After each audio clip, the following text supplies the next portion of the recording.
Hello friends, स्वागत है आप सभी का योगी एम्प्लॉय हेल्पलाइन पे। आज हम इस वीडियो में बात करने वाले हैं कि अगर किसी वैकेंसी में जो हॉरिजॉन्टल रिजर्वेशन वाली सीट्स हैं अगर वो खाली रह जाती हैं तो उनको कौन सी सीट से उनको भरा जाएगा, क्या उनको कैरी फॉरवर्ड किया जाएगा या उनको खाली छोड़ दिया जाएगा, क्या केस बनेगा, उसको हम राजस्थान गवर्नमेंट के सर्कुलर के द्वारा समझने का प्रयास करेंगे। तो अगर आप इस चैनल पर नए हैं तो ज़रूर चैनल को सब्सक्राइब कीजिए और वीडियो को लाइक करना ना भूलें। तो चलिए बिना समय गंवाए वीडियो को शुरू करते हैं। सबसे पहले तो मैं बताना चाहूँगा कि ये जो पीडीएफ है राजस्थान गवर्नमेंट का जो सर्कुलर है रिजर्वेशन से रिलेटेड, उसको मैं अपने टेलीग्राम ग्रुप में डाल दूंगा और उसकी लिंक है जो डिस्क्रिप्शन बॉक्स में आपको मिल जाएगी। उस ग्रुप को आप ज्वाइन करके इस पीडीएफ को भी आप डाउनलोड कर पाएंगे। वहाँ पर आपको बहुत सारे इंपॉर्टेंट नोटिफिकेशंस भी और देखने को मिलेंगे। तो आप जैसे कि देख पाएंगे कि ये जो गवर्नमेंट ऑफ राजस्थान का डिपार्टमेंट ऑफ पर्सनल का नोटिफिकेशन है 24 जून 2008 का, इसकी हेडिंग है general provisions regarding reservation in government service. इसमें आप देखेंगे तो जो पॉइंट नंबर 18 है उसमें आपको जो बैकलॉग की सीटें हैं उनके बारे में आपको इंफॉर्मेशन देखने को मिलेगी। तो चलिए सीधा चलते हैं पॉइंट नंबर 18 पर।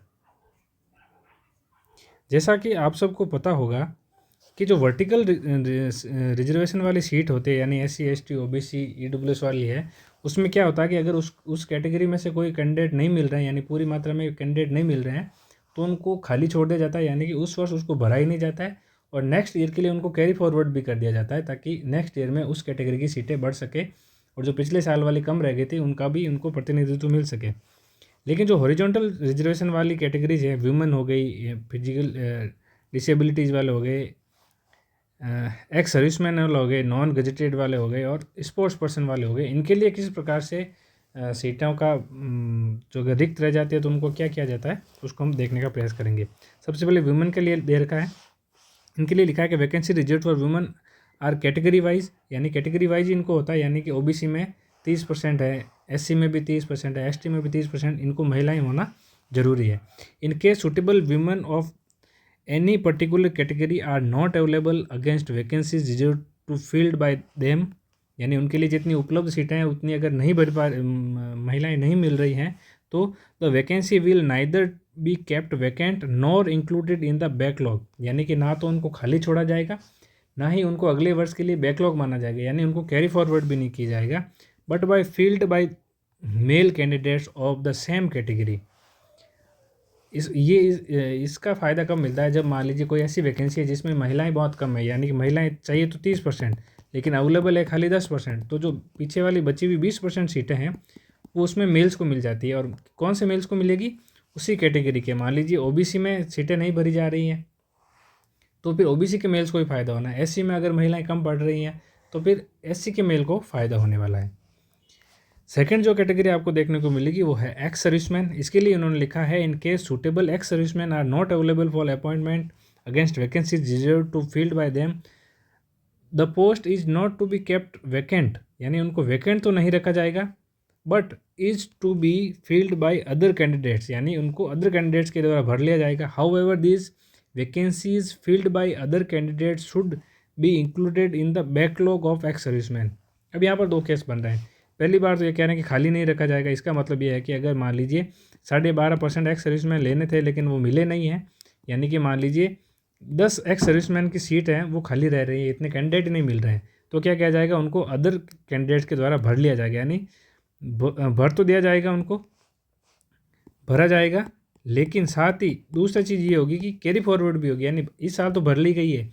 जैसे मान लीजिए 10 कम पड़ रही थी, 10 को तो यहाँ भर लिया जाएगा अदर कैंडिडेट द्वारा, लेकिन 10 सीटें कैरी फॉरवर्ड भी हो जाएंगी, यानी कि अगली जो वैकेंसी आएगी उनमें एक्स सर्विसमैन की 10 सीटें उनको जोड़नी पड़ेगी, उनको 10 सीटें ज़्यादा देनी पड़ेगी।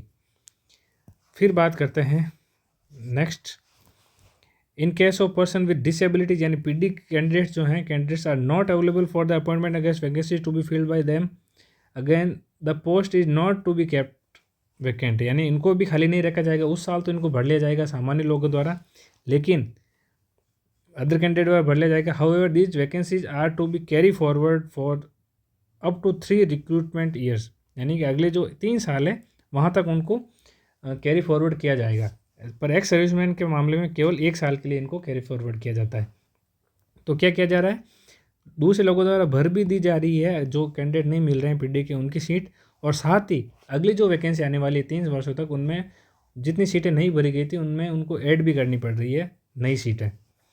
फिर बात करते हैं स्पोर्ट्स पर्सन की और नॉन गजेटेड एम्प्लॉय की। इन दोनों के लिए सेम केस है, यानी जो स्पोर्ट्स पर्सन है, जो नॉन गजेटेड एम्प्लॉयज़ हो गए, मिनिस्ट्रियल एम्प्लॉयज़ हो गए, उनके लिए ये केस लागू होता है।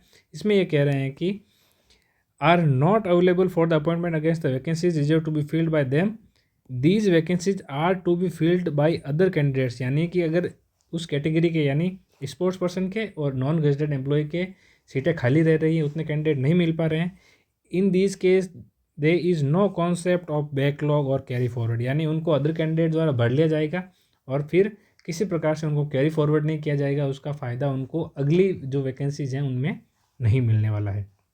तो आई होप कि आपके दिमाग में ये कॉन्सेप्ट क्लियर हुआ होगा कि किस प्रकार से वर्टिकल वाले लोगों को और किस प्रकार से हॉरिजॉन्टल वाले लोगों में सीट खाली रहने पर सरकार द्वारा नियम अपनाए जाते हैं।